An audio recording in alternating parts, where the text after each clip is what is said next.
Since as my son passed away, I decided this day is my bodhicitta day. So every year, once a year, comes like this day, this whole day, I decided to practice bodhicitta. And this year, first time invited you to join me for bodhicitta practice by reciting the King of Prayers. Many of you know this prayer.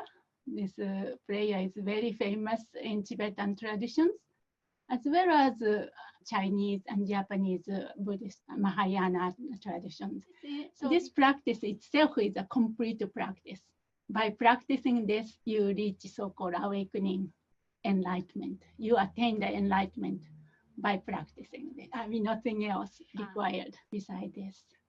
So before we start practicing, I want to talk a little bit about who wrote this and what this prayer or aspiration prayer is, and also what entail, and a little bit of a history or background of this text, because that really inspired us, I think, at least inspired me when I heard the first time when I was a child. In Japan, we have this tradition as well, but not so common as Tibetan traditions.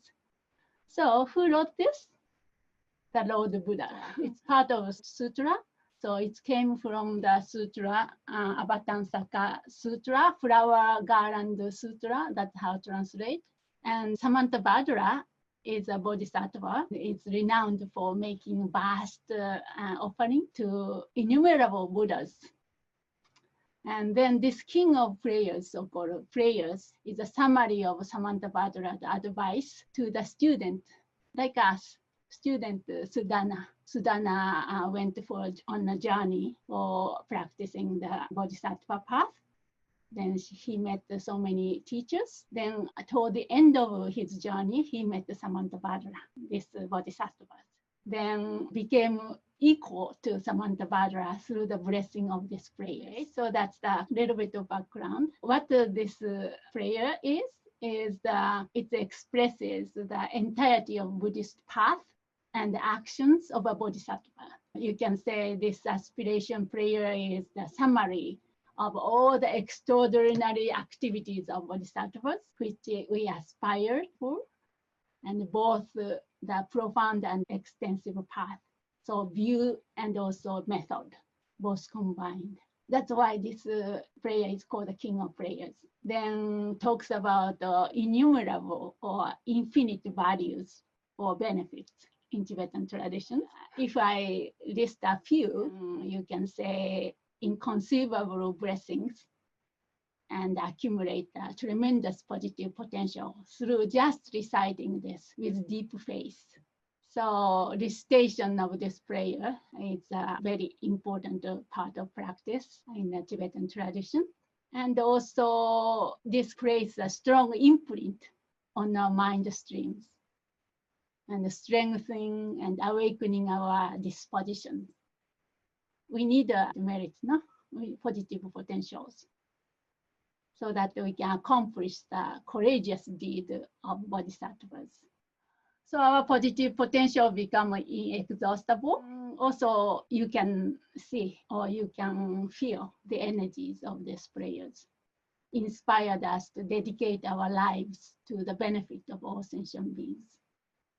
You know, we say that always, like liturgy or beginning of the practice or end of the practice, we say that dedicate our lives to the benefit of all sentient beings. But what that means?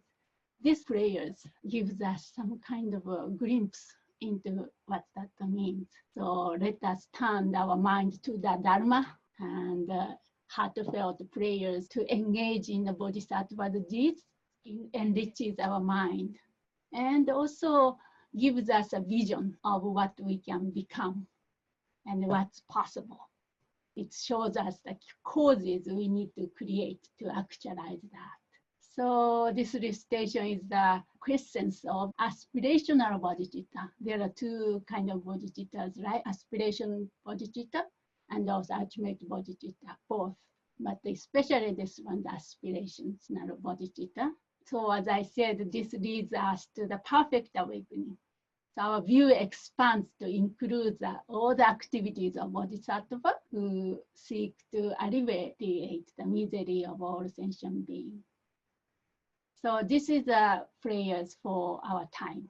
In our time when we look at or listen to the news, 6 a.m. news or something like that, begin with heartbreaks each time. But this gives us hope, inspired us, and energize us. Instead of seeing ourselves as limited beings, we can feel like a linking to our Buddha natures and Buddha potentials, possibility of this perfect awakening.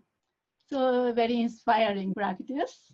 And also our lives are renewed with meaning and purposes. Sometimes in our life, even we are practicing, we get what you call take it for granted or not so inspiring. But as soon as we read this with faith, then lives become meaningful, the purpose, renewed, and also make everything possible. No? The world of possibility, that's what this prayer is talking about. Sometimes the description in these prayers seems beyond our capacity. It's like a far out. But all things are possible through the power of limitless aspirations, this power of our mind to expand our capacity to serve all sentient beings. So that we need in this time. Our heart open up to the world of Buddhas. So each time I read, make me feel energized and optimistic. Of course, in the context of the Tibetan tradition, when somebody died or even sick, we recite this one. We often, this prayer is recited numerous times, not only once, many, many times to bring benefit to those who are sick or have just passed away, even for the success of a Virtual project. So this is very famous. So I try to memorize in Tibetan because each time when gathering happens, right, in Tibetan culture, then we recite this, very beautiful. Then also rivers in Amitabha Pure Land. I don't know what you think about the Pure Land. This idea of land consists of pure mind. So in Japan, very strong. I was raised in a Pure Land devotional Buddhist culture. So I have this kind of longing, yearning of making wish for rebirth in Amitabha Pure Land. Even Machikla Dawn talks about this.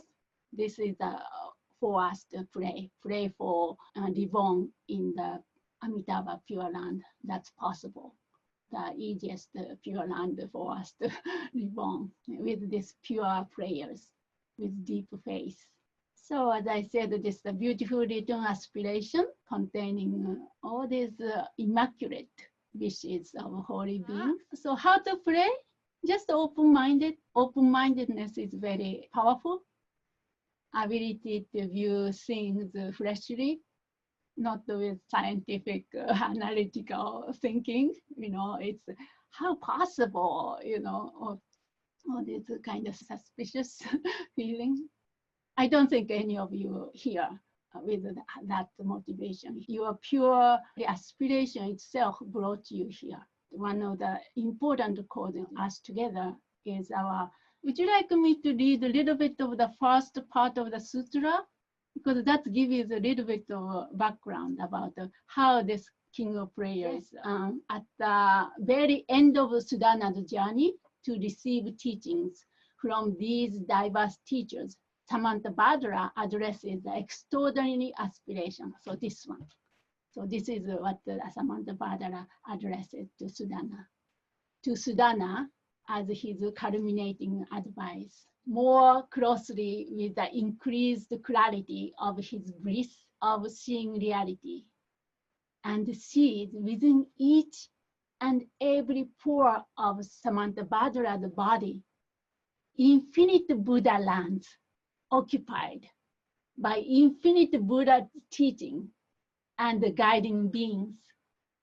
In the midst of this, so invite the most importantly, as I said, just keep your mind open then rest in the Buddha nature, and bodhicitta arises from there naturally. So just rest in the ocean of this possibility.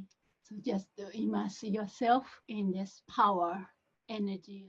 So this aspiration prayer itself have brought you here today, been together on this occasion. So see if we can make another aspiration, determination, and make a confirmation, bodhicitta, aspiration to benefit all beings until samsara ends.